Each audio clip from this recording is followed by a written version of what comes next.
दारुण बैशाख जहाँ दारुण निदाघ कहुए। तेणु ये अवसर आज सरी जाऊँगी बैशाख मास सरी जाऊँगी आसंता काली बैशाख पूर्णिमा बा बुध पूर्णिमा भाव में ओडिशार विभिन्न कोण अनुकोण में बुध पूर्णिमा अनुष्ठित होगा जाऊँगी। विशेषकर कहवा माणियाबंध नुआपाटना अंचल बुद्धिस्ट अंचल चलचंचल हो। ए परिप्रेक्षी में आज संध्यार काल बैशाखी नहीं आसी वर्षा भल असराए वर्षा होउछि एवं पोलुसुलिया पवन बही चली एवं एठी आठगड़ उपजिलापाल ऑफिस आगे रही टिकिना चा दुकान रे खटी रे किछि लोक मध्य खटी करुचंती।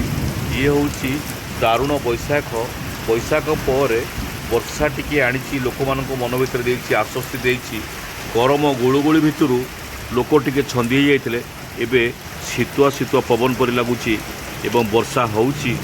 ठंडा पवन लगुच एवं आसंता काली पालन होगा जाऊँगी बुध पूर्णिमा। यही अवसर में कवि डॉक्टर बा साहित्यिक डॉक्टर नारायण पंडा रही आमे आसतु तांको मुहर दुईपद शुणा ये जो बैशाखर शेष आउ बुध पूर्णिमार आगमन को रखी कौन कहते कवि आउ साहित्यिक डॉक्टर नारायण पंडा। बैशाख सरी आज जेहेतु बैशाखर शेष दिन आसंता काली बुध पूर्णिमा बा बैशाखी पूर्णिमा यही अवसर में आम निकट में रही साहित्यिक डॉक्टर नारायण पंडा ये बैशाखी शेष को जो स्पर्श होची आज वर्षा स्पर्श करी माटी छुई माटी बास्ना बाहरी पड़ी आपको लेकिन आप कौन कहे। प्रचंड रौद्रताप सह माटी हो जाइला ततल तावा ताऊपर आज काल बैशाखीर तांडव पवन एवं वर्षा यही वर्षा आज ये खटी रहिबार कारण विभिन्न चरित्र को अनुधान करवा एवं चरित्र भितर हटिजा एवं माटीर बास्नार वर्षार प्रथम छुआर विमोहित हवा किसी आविष्कार करवा आविष्कार मन नहीं गोटे कलाकार सदाबले तार जीवन को उपभोग करुए केउटी झरणा कूल केउटी वर्षार नुपुर निपुणित छंदरे आउ केउटी घड़घड़ी वज्र निर्घोष स्वर से केवल स्पंदित हुए ना स्पंदित करे तार जीवन को आह्लादित करे तार परिवेश को चमत्कृत करे तार साहित्य तो आनमना हुए माटीर पल करे आउ फूल करे। वर्षा बैशाख बसंत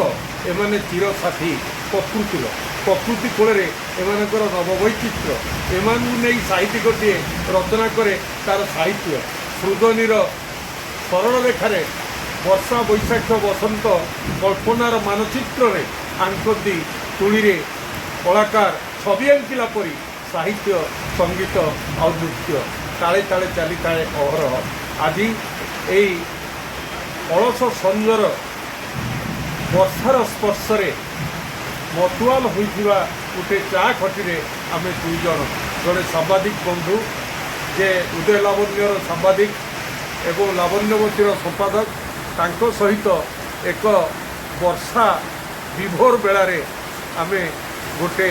दुकान रे केवल आश्रित मनीष तो सदाबले निज इच्छा विरुद्ध रे संग्राम करे किंतु नियति ताकू करे दिए ना साध्य 80 वर्ष कहानी जगते नियति की नेब निज मुखाते नियति अदृश्य से सदाबले समस्त को निज हाथ में रखी नटू थाए ठीक नटू बुढ़ीला भरी भाग्यचक्र घुरुए केतेबेले वर्षा तो केतेबेले बसंत केतेबेले बसंत तो केतेबेले बैशाख बेले बेले जितेबेले गोटे खटी रे साहित्यिक और सांबादिक माने एकाठी हो जाती सेतेबेले सृष्टि हुए अनेक कविता अनेक साहित्य आ सेभली एक मुहूर्त आज बैशाख को नहीं आसी बैशाखर ये हूँ शेष स्पर्श आज शेष दिन आसंता काली बैशाख पूर्णिमा आ जहाँ को बुध पूर्णिमा कहुए। आई अवसर में वर्षा काल बैशाखी वर्षा आरंभ हो जाइए आठगढ़ सुलुसुलिया पवन होउची वर्षा झिपिझिपि वर्षा होउची जोरे होउची आकु देखिला पर साहित्यिक आ सांबादिक दुई जण आनमना हो जाइछन। ब्यूरो न्यूज उदय लावण्य।